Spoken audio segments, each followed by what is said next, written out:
Hi students, cash flow statement ആണ് നമ്മൾ discuss ചെയ്തുകൊണ്ടിരുന്നത്. അതിൽ ക്യാഷ് ഫ്ലോ സ്റ്റേറ്റ്മെൻറ്റ് രണ്ട് രീതിയിലാണ് പ്രിപ്പയർ ചെയ്യാമെന്ന് നമ്മൾ പറഞ്ഞു. രണ്ട് മെത്തേഡുകളാണ് യൂസ് ചെയ്യുന്നതെന്ന് പറഞ്ഞിരുന്നു. അതിൻ്റെ ഫോർമാറ്റും കഴിഞ്ഞ ക്ലാസ്സിൽ തന്നിട്ടുണ്ടായിരുന്നു. അപ്പോൾ ഡയറക്റ്റ് മെത്തേഡിലും ഇൻഡയറക്റ്റ് മെത്തേഡിലുമാണ് ക്യാഷ് ഫ്ലോ സ്റ്റേറ്റ്മെൻറ്റ് പ്രിപ്പയർ ചെയ്യുന്നത്. അപ്പോൾ എങ്ങനെയാണ് ക്യാഷ് ഫ്ലോ സ്റ്റേറ്റ്മെൻറ്റ് ഡയറക്റ്റ് മെത്തേഡിൽ പ്രിപ്പയർ ചെയ്യുന്നത് എന്നുള്ളതാണ് നമ്മൾ ഫസ്റ്റ് പഠിക്കുന്നത്. ഓക്കെ, അപ്പോൾ നമ്മൾ preparation of cash flow statement in direct method എങ്ങനെയാണെന്നുള്ളത് നോക്കാം. ഒരു ക്വസ്റ്റ്യൻ നോക്കൂ. Good luck limited has submitted the following condensed balance sheet on 31st December 2015 and 31st December 2016 and the statement of income and retained earnings for the year ended 31st December 2016. അപ്പോൾ balance ഷീറ്റും തന്നെ രണ്ട് ഇയറിൻ്റെ 2015ലെയും 2016ലെയും balance ഷീറ്റും തന്നിട്ടുണ്ട്. പിന്നെ income സ്റ്റേറ്റ്മെൻറ്റും തന്നിട്ടുണ്ട്. നോക്കി നോക്കൂ. ബാലൻസ് ഷീറ്റ് ലയബിലിറ്റീസ് 2015ഉം 16ലെയും എമൗണ്ട് സെപ്പറേറ്റ് തന്നിട്ടുണ്ട്. Share capital 3 lakh and 4 lakh. General reserve 80,000 1 lakh. Retained earning 60,000 and 90,000. 6% of debentures 2 lakh 1,25,000. Loans on mortgage nil 40,000. Sundry creditors 1,85,000 and 1,05,000. Wages outstanding 3,000 and 5,000. Provision for income tax 75,000 and 1,40,000. Total first column 9,03,000 and 10,05,000. Okay. Next asset side. Fixed asset 7 lakh and 8 lakh. Less accumulated depreciation 2,25,000 and 2,60,000. Balance 4,75,000 and 5,40,000. Stock 1,25,000 and 2 lakh. Sundry debtors 1,80,000 and 1,50,000. Cash in hand and bank 95,000 and 89,000. Prepaid expenses 3,000 and 6,000. Preliminary expenses 25,000 and 20,000. Total 9,03,000 and 10,05,000. Okay. Next, income statement. Statement of income and retained earnings for the year ended 31st December 2016. Sales 15 lakh less cost of goods sold. Cost of goods sold അവിടെ കണ്ടെത്തിയിട്ടുള്ളത് stock on 1st January 2016 1,25,000 കൂടെ purchase add ചെയ്ത്, purchase എത്രയാണ് 10 lakh add ചെയ്ത് അതിൽ നിന്ന് closing stock 2 lakh minus ചെയ്ത് കിട്ടുന്നതാണ് കോസ്റ്റ് ഓഫ് ഗുഡ്സ് സോൾഡ്. അപ്പോൾ സെയിൽസിൽ നിന്ന് കോസ്റ്റ് ഓഫ് ഗുഡ്സ് സോൾഡായ 9,25,000 മൈനസ് ചെയ്താൽ കിട്ടുന്നത് 5,75,000 ആണ്. ഇനി വേജസും ലെസ് ചെയ്യണം. അതിൽ നിന്ന് വേജസ് എത്രയാണ് 40,000 ലെസ് ചെയ്ത് 5,35,000 ആണ് ഗ്രോസ് ഇൻകം. ഗ്രോസ് പ്രോഫിറ്റ് നമ്മൾ കാണാറില്ലേ? ഗ്രോസ് ഇൻകം എത്ര കിട്ടി? 5,35,000. ഇനി ലെസ് സൺട്രി എക്സ്പെൻസസ്. സൺട്രി എക്സ്പെൻസുകളൊക്കെ മൈനസ് ചെയ്യുക. Sundry expense 2,05,000. Preliminary expenses written off 5,000. Depreciation 35,000. മൂന്ന് കൂടി ടോട്ടൽ 2,45,000 മൈനസ് ചെയ്താൽ 2,90,000 കിട്ടി. Less provision for income tax 1,40,000 minus ചെയ്താൽ 1,50,000. General reserve dividend paid 20,000 1 lakh. 1,20,000 minus ചെയ്താൽ 30,000 കിട്ടി. അതിന് നേരെ നമ്മൾ എന്ത് എഴുതണം? Net income for the year. Net income, ആ വർഷത്തെ നെറ്റ് ഇൻകം എത്രയാണ് കിട്ടിയിട്ടുള്ളത്? 30,000 ആണ് ഉള്ളത്. പിന്നെ അതിൻ്റെ തൊട്ട് മുന്നത്തെ income retained earnings 31st December 2015 എത്രയുണ്ട്? 60,000 ഉണ്ട്. രണ്ടും കൂടി ടോട്ടൽ ഇൻകം എന്ന് പറഞ്ഞിട്ട് എത്രയുണ്ട്? 90,000 തന്നിട്ടുണ്ട്. ഇനി additional information. During 2016 the company purchased a building for rupees 1 lakh. 1 lakhൻ്റെ ബിൽഡിങ് ആ കമ്പനി പർച്ചേസ് ചെയ്തിട്ടുണ്ട്. You are required to prepare cash flow statement using the direct method. Direct മെത്തേഡിൽ നമ്മളോട് ക്യാഷ് ഫ്ലോ സ്റ്റേറ്റ്മെൻറ്റ് പ്രിപ്പയർ ചെയ്യാനാണ് പറഞ്ഞിട്ടുള്ളത്. അപ്പോൾ additional ഇൻഫർമേഷനൊക്കെ തന്നിട്ടുണ്ട്. അപ്പോൾ എങ്ങനെയാണത് ചെയ്യാൻ നോക്കാം. ക്യാഷ് ഫ്ലോ സ്റ്റേറ്റ്മെൻറ്റ് ബ്രാക്കറ്റിൽ ഡയറക്റ്റ് മെത്തേഡ് കാണിക്കുക for the year ended 31st December 2016.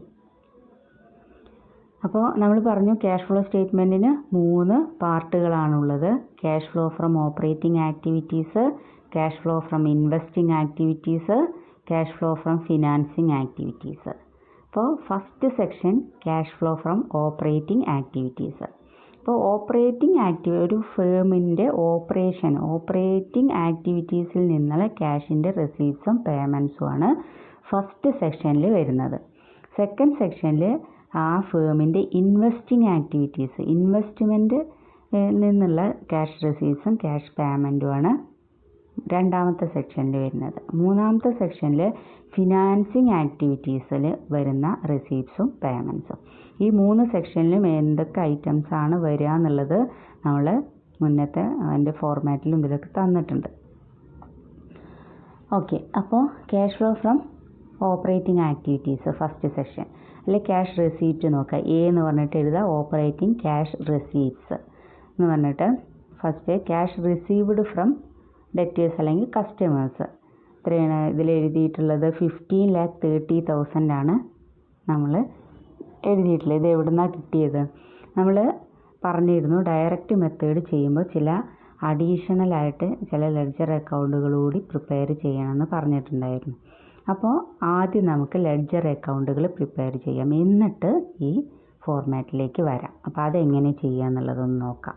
Direct മെത്തേഡിൽ മാത്രമാണ് നമ്മൾ ലെഡ്ജർ അക്കൗണ്ടുകൾ പ്രിപ്പയർ ചെയ്യുന്നത്. എന്താ വെച്ചാൽ ടോട്ടൽ ഡെറ്റേഴ്സിൻ്റെ അക്കൗണ്ട് അല്ലെങ്കിൽ ടോട്ടൽ ക്രെഡിറ്റേഴ്സിൻ്റെ അക്കൗണ്ടൊക്കെ നമുക്ക് കിട്ടണമെങ്കിൽ, ടോട്ടൽ എമൗണ്ട് കിട്ടണമെങ്കിൽ നമ്മൾ ആ ലെഡ്ജർ അക്കൗണ്ട് പ്രിപ്പയർ ചെയ്യണം. അതെങ്ങനെ ചെയ്യുക എന്നുള്ളത് ആദ്യം നോക്കാം, എന്നിട്ട് ഇങ്ങോട്ട് വരാം. നോക്കൂ, ടോട്ടൽ ഡെറ്റേഴ്സ് അക്കൗണ്ട്.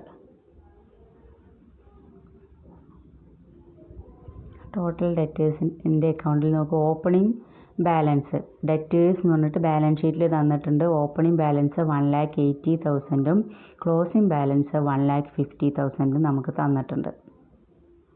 സെയിൽസ് എന്ന് പറഞ്ഞിട്ട് നമുക്ക് ഇൻകം സ്റ്റേറ്റ്മെൻറ്റിൽ 15,000 തന്നിട്ടുണ്ട്. അപ്പോൾ ടോട്ടൽ ഡെറ്റേഴ്സ് എന്ന് പറഞ്ഞാൽ നമുക്ക് ഇങ്ങോട്ട് കിട്ടാനുള്ള എമൗണ്ടുകളാണ് അല്ലേ. അപ്പോൾ ക്യാഷായിട്ട് കിട്ടാനുള്ള എമൗണ്ട് ആണ്. ഇപ്പോൾ സെയിൽസ് എന്ന് പറഞ്ഞിട്ട് 15,000 തന്നിട്ടുണ്ട്. അത് ക്യാഷ് സെയിൽസ് ആണോ ക്രെഡിറ്റ് സെയിൽസ് ആണോ എന്നുള്ളതൊന്നും നമ്മളോട് പറഞ്ഞിട്ടില്ല. അപ്പോൾ സെയിൽസ് എന്ന് പറഞ്ഞിട്ട് നമുക്ക് എത്ര എഴുതാം? 15 lakh തന്നെ എഴുതാം. അപ്പോൾ ഓപ്പണിംഗ് ബാലൻസ് എഴുതി, ക്ലോസിംഗ് ബാലൻസ് എഴുതി, പിന്നെ സെയിൽസ്ക്ക് നമ്മൾ സെയിൽ ചെയ്യുമ്പോൾ ക്യാഷ് വരികയാണ് ചെയ്യുന്നത്. അപ്പോൾ ടോട്ടൽ ഡെറ്റേഴ്സിൻ്റെ അക്കൗണ്ടിൽ നമ്മൾ സെയിൽസ് എന്ന് പറഞ്ഞിട്ട് 15 lakh എഴുതാം. ബാക്കി ബാലൻസ് നമ്മൾ ക്യാഷ് എന്ന് പറഞ്ഞിട്ട് റൈറ്റ് സൈഡിൽ എത്രയാണ്? ക്ലോസിംഗ് ബാലൻസ് 1,50,000 മാത്രമേ ഉള്ളൂ. രണ്ട് സൈഡും ബാലൻസ് ചെയ്യുമ്പോൾ 15,30,000 നമുക്ക് കിട്ടാനുള്ള ക്യാഷ്, ആ ഫാമിലിക്ക് വരാനുള്ള ക്യാഷാണ്. ഓക്കെ, അപ്പോൾ അത് മനസ്സിലായിട്ടുണ്ട്. അതിൻ്റെ ബ്രാക്കറ്റിൽ ബാലൻസിങ് ഫിഗർ എന്ന് കാണിക്കുക. ബാലൻസ് ചെയ്ത് ബാക്കി വരുന്ന എമൗണ്ടാണ് നമ്മൾ ക്യാഷ് എന്ന് പറഞ്ഞിട്ട് എഴുതേണ്ടത്. അതിൻ്റെ ബ്രാക്കറ്റിൽ ബാലൻസിങ് ഫിഗർ കാണിക്കുക. അപ്പോൾ എത്ര? 15,30,000 കിട്ടും. ഇതാണ് നമ്മളവിടെ കണ്ടത്, ക്യാഷ് റിസീവ്ഡ് ഫ്രം കസ്റ്റമേഴ്സ് എന്ന് പറഞ്ഞിട്ട് അല്ലേ. ഓക്കെ, അടുത്തത് നോക്കൂ, ടോട്ടൽ ക്രെഡിറ്റേഴ്സ് അക്കൗണ്ട്. ടോട്ടൽ ക്രെഡിറ്റേഴ്സിൻ്റെ അക്കൗണ്ടിൽ ഓപ്പണിംഗ് ബാലൻസ് ക്രെഡിറ്റ് സൈഡിൽ വരും, ക്ലോസിംഗ് ബാലൻസ് ഡെബിറ്റ് സൈഡിലും വരും. Opening balance 1,85,000, closing balance 1,05,000. പിന്നെ പർച്ചേസ് എത്രയാണ്? നമ്മുടെ ഇൻകം സ്റ്റേറ്റ്മെൻറ്റിൽ തന്നിട്ടുണ്ട്. പർച്ചേസ് എത്രയാണ്? 10 lakh. പർച്ചേസ് ക്രെഡിറ്റ് സൈഡിലാണ് വരിക. ക്രെഡിറ്റേഴ്സിൻ്റെ അക്കൗണ്ടിൽ പർച്ചേസ് എന്ന് പറഞ്ഞിട്ട് ക്രെഡിറ്റ് സൈഡിൽ 10 lakh. ബാക്കി വരുന്ന ബാലൻസ് നമ്മൾ ക്യാഷ് എന്ന് പറഞ്ഞിട്ട് എഴുതുക. ബ്രാക്കറ്റിൽ ബാലൻസിങ് ഫിഗർ എത്രയാണ്? 10,80,000.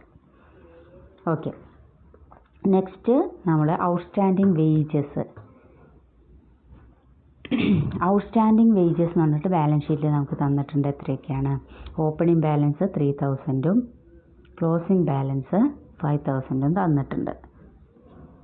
ഓക്കെ, പിന്നെ എത്രയാണ് ഔട്ട്സ്റ്റാൻഡിങ് വേജസ് എന്ന് പറഞ്ഞിട്ട് ഡയറക്റ്റ് വേജസ് ആയിട്ടൊരു 40,000 തന്നിട്ടുണ്ട്. അപ്പോൾ അതിൽ ട്രേഡിംഗ് അക്കൗണ്ട് ഒന്ന് കാണിക്കുക. വേജസ് അക്കൗണ്ട് ട്രേഡിംഗ് അക്കൗണ്ടിൽ വരുന്നതാണ്. Income trading and profit and loss അക്കൗണ്ടിൽ ഡയറക്റ്റ് വേജസ് ആണ്. അപ്പോൾ അതുകൊണ്ടാണ് അവിടെ ട്രേഡിംഗ് അക്കൗണ്ട് എന്ന് കാണിക്കുന്നത്. അത് 40,000. അപ്പോൾ ഔട്ട്സ്റ്റാൻഡിങ് വേജസിൻ്റെ അക്കൗണ്ടിൽ നമുക്ക് വേജസ് കാണിക്കാൻ പറ്റില്ലല്ലോ. അപ്പോൾ അതുകൊണ്ട് ട്രേഡിംഗ് അക്കൗണ്ട് എന്ന് കാണിക്കുക 40,000. അപ്പോൾ ബാക്കി വരുന്ന ബാലൻസിങ് ഫിഗറാണ് ക്യാഷ് എന്ന് പറഞ്ഞിട്ട് ബ്രാക്കറ്റിൽ 38,000 കാണിക്കും. പിന്നെ prepaid sundry expense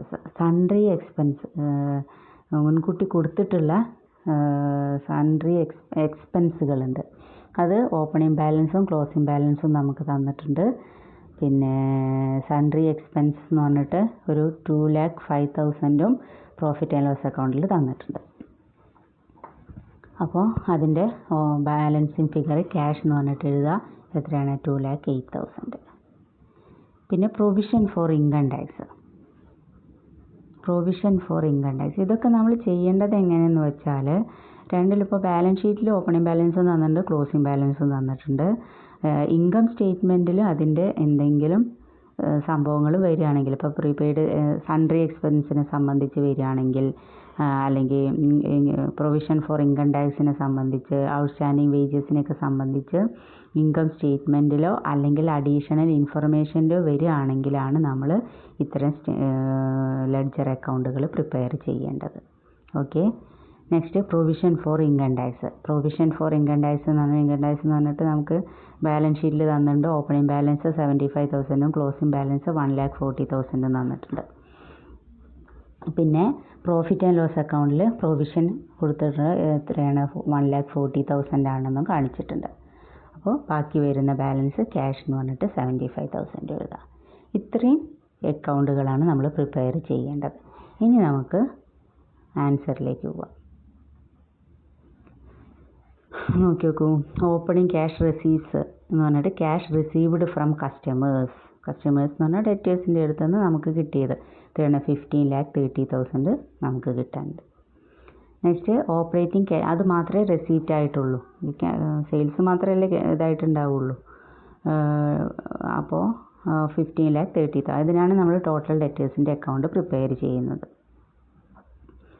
next operating cash പേയ്മെൻറ്റുകൾ എന്തൊക്കെയാണെന്നുള്ളത് നോക്കാം. Cash paid to suppliers and employees അല്ലെങ്കിൽ ടോട്ടൽ ക്രെഡിറ്റേഴ്സിൻ്റെ അക്കൗണ്ട് പ്രിപ്പയർ ചെയ്ത് അവിടെ ബാലൻസിങ് ഫിഗർ എത്രയാണ് വന്നത്? 10,80,000. അതാണ് ഇവിടെ നമ്മൾ പേയ്മെൻ്റ് ആയിട്ട് എഴുതുന്നത്. പിന്നെ ക്യാഷ് പെയ്ഡ് ടു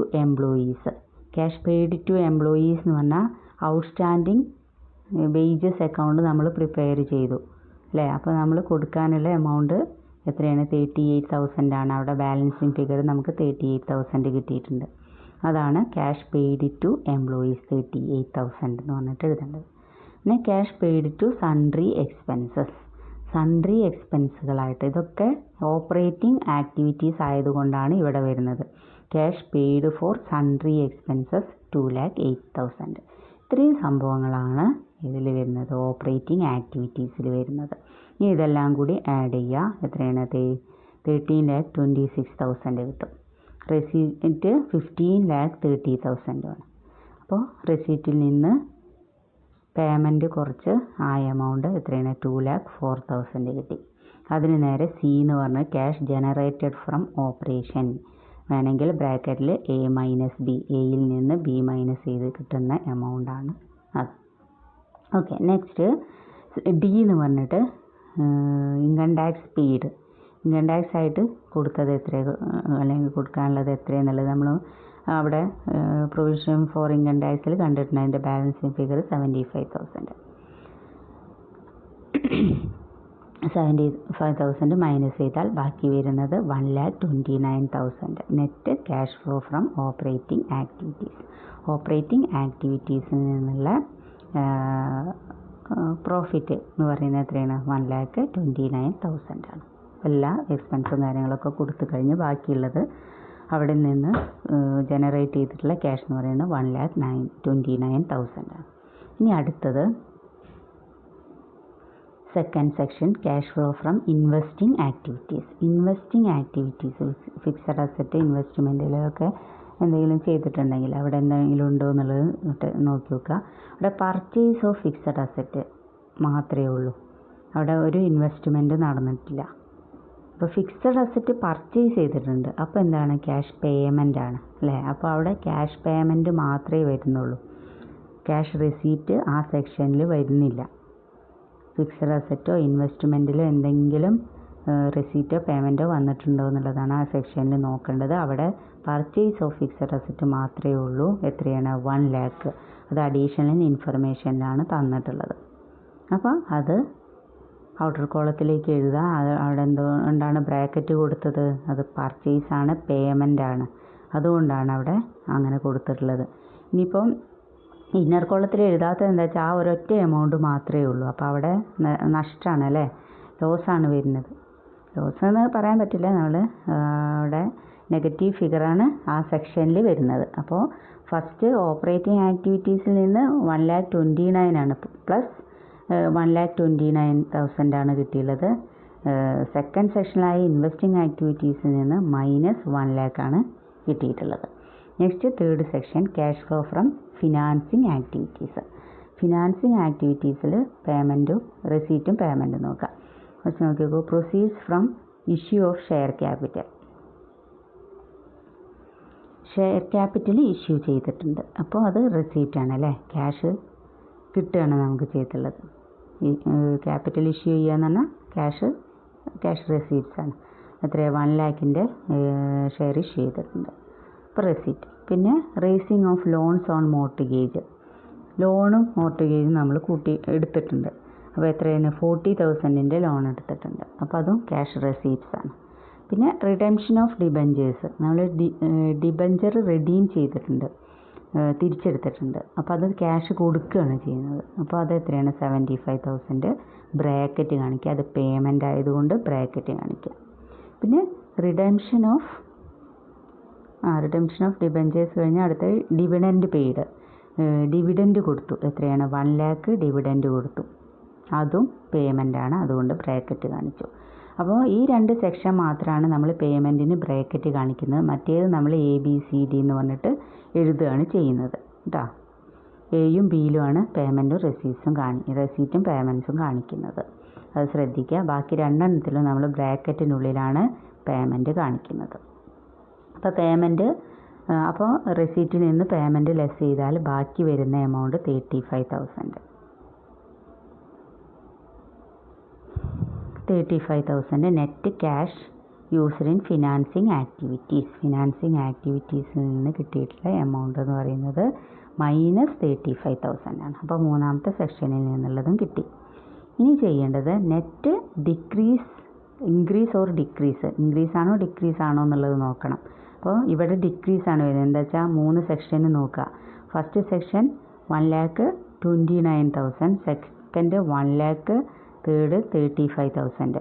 അപ്പോൾ ഇവിടെ തന്നെ 1,35,000 മൈനസ് ഫിഗറാണ് വന്നത്. 1,29,000 മാത്രമേ പ്ലസ് ഫിഗറുള്ളൂ. അപ്പോൾ അതിന് ആഡ് ചെയ്യുമ്പോൾ നമുക്ക് -6,000 ആണ് കിട്ടുക. അപ്പോൾ അത് ഡിക്രീസിങ് ക്യാഷ് ആണ് വരുന്നത്. അപ്പോൾ net decreasing cash and cash ഇക്വലൻസ് എന്ന് പറഞ്ഞിട്ട് 6,000 എഴുതാം. 6,000 കിട്ടിയത് മനസ്സിലായില്ലേ, മൈനസ് ഫിഗർ ആയതുകൊണ്ട് ബ്രാക്കറ്റ് കാണിക്കുക. ഈ 3 സെക്ഷനും കൂടി ആഡ് ചെയ്യുക. 3 സെക്ഷൻ എന്ന് പറഞ്ഞാൽ പ്ലസ് 1,29,000, അതിൻ്റെ കൂടെ ഈ മൈനസ് ഫിഗറായ 1 lakhും 35,000 കൂടി ആഡ് ചെയ്യുമ്പോൾ നമുക്ക് എത്ര, -6,000 ആണ് കിട്ടുക. അപ്പോൾ ഡിക്രീസിങ് ക്യാഷ് ആൻഡ് ക്യാഷ് ഇക്വലൻസ് ആണ് നമുക്ക് കിട്ടിയത്. ഇനി അതിൻ്റെ കൂടെ ബിഗിനിങ്ങിൽ ഓപ്പണിങ്ങിൽ ക്യാഷ് ബാലൻസ് നമുക്ക് ബാലൻസ് ഷീറ്റിൽ തന്നിട്ടുണ്ടായിരിക്കും, അത് ആഡ് ചെയ്യുക. Add cash and cash ഇക്വലൻസ് at the beginning എന്ന് പറഞ്ഞിട്ട് എത്രയാണ്, 95,000 ആണ് ബാലൻസ് ഷീറ്റിൽ തന്നിട്ടുള്ളത്. 95,000 ആഡ് ചെയ്യുമ്പോൾ എത്ര കിട്ടും, 89,000 കിട്ടും അല്ലേ. 6,000 മൈനസ് ഫിഗറാണ്, അപ്പോൾ 90,000 നിന്ന് 6,000 മൈനസ് ചെയ്താൽ ബാക്കി വരുന്നത് 89,000. Cash and cash ഇക്വലൻസ് at the end of the period എന്ന് പറഞ്ഞിട്ട് 89,000 എഴുതാം. ഈ 89,000 നമ്മൾ ബാലൻസ് ഷീറ്റിൽ നമുക്ക് ക്ലോസിംഗ് ബാലൻസ്, ക്യാഷിൻ്റെ ക്ലോസിംഗ് ബാലൻസ് തന്നതും ഈക്വൽ ആയിരിക്കും. അപ്പോൾ നമുക്ക് ഈ പ്രോബ്ലം കറക്റ്റ് ആണെന്നുള്ളത് മനസ്സിലാക്കാം. ഓക്കെ.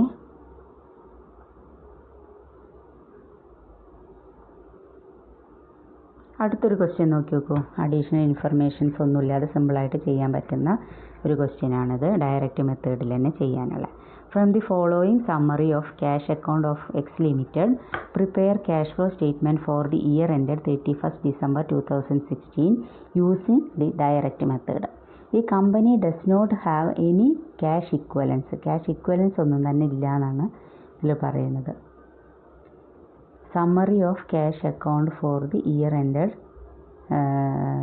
31st December 2016 ക്യാഷ് അക്കൗണ്ടിൻ്റെ ഒരു സമ്മറിയാണ് ഇവിടെ തന്നിട്ടുള്ളത്. Balance on 1st April 2015 500. Opening balance, ക്യാഷിൻ്റെ opening balance 500. Issue of equity shares, ഇത് ക്യാഷ് അക്കൗണ്ട് ആണ്, ശ്രദ്ധിക്കുക. Issue of equity shares 3000. Receipt from customers 28,000. Sale of fixed asset 1000. Taxation 2500. Dividend 500. Repayment of bank loans 3000. Balance on 31st March 2016 1,05,500. Closing balance തന്നിട്ടുണ്ട്. പിന്നെ payment to suppliers 20,000. Purchase of fixed asset 2,000. Overhead expenses 2,000. Wages and salaries 1,000. Total 32,500. Okay, ഇത്ര ഇൻഫർമേഷനാണ് തന്നിട്ടുള്ളത്. നോക്കി നോക്കൂ എങ്ങനെ ചെയ്യാന്നുള്ളത്. Cash flow statement in direct method for the year ended 31st March 2016 cash flow സ്റ്റേറ്റ്മെൻറ്റാണ് നമ്മൾ ചെയ്യാൻ പോകുന്നത്. അപ്പോൾ 3 സെക്ഷൻ ഉണ്ടെന്ന് പറഞ്ഞു. Cash flow from operating activities, cash flow from investing activities, cash flow from financing activities അല്ലേ. ഓക്കെ, അപ്പോൾ first section നമുക്ക് ചെയ്യാം. ഫസ്റ്റ് എ എന്ന് പറഞ്ഞിട്ട് operating cash receipts. Cash sales നമുക്ക് ഇവിടെ തന്നിട്ടുണ്ട്. എത്രയാണ് സെയിൽസ് ഉണ്ടോ? Cash sale of fixed asset എന്ന് പറയുന്നത് നമ്മുടെ ഓപ്പറേറ്റിംഗ് ആക്ടിവിറ്റീസിൽ വരില്ല. അപ്പോൾ അത് നമ്മളവിടെ എടുക്കില്ല. അതുകൊണ്ടാണ് സെയിൽസ് അവിടെ കാണിക്കാത്തത്. ഓക്കെ, ക്യാഷ് സെയിൽസ് അവിടെ ഇല്ല. ഈ സെക്ഷനിൽ ക്യാഷ് സെയിൽസ് ഇല്ല. പിന്നെ cash received from debtors. Receipt from customers എന്ന് പറഞ്ഞിട്ട് തന്നിട്ടുണ്ട്. എത്രയാണ്? 28,000. അത് മാത്രമാണ് റെസീപ്റ്റ് ആയിട്ടുള്ളൂ അവിടെ. അപ്പോൾ 28,000 എഴുതി. Next operating cash payment. Purchase ഉണ്ടോ നോക്കുക. Cash purchase of fixed asset ഇവിടെ വരില്ല. പിന്നെ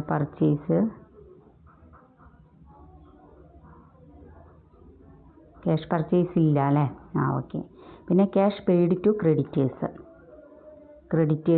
അവിടെ പേയ്മെൻറ്റ് ടു സപ്ലയേഴ്സ് എന്ന് പറഞ്ഞിട്ട് 20,000 തന്നിട്ടുണ്ട് അല്ലേ. അപ്പോൾ ക്യാഷ് പെയ്ഡ് ടു ക്രെഡിറ്റേഴ്സ് 20,000.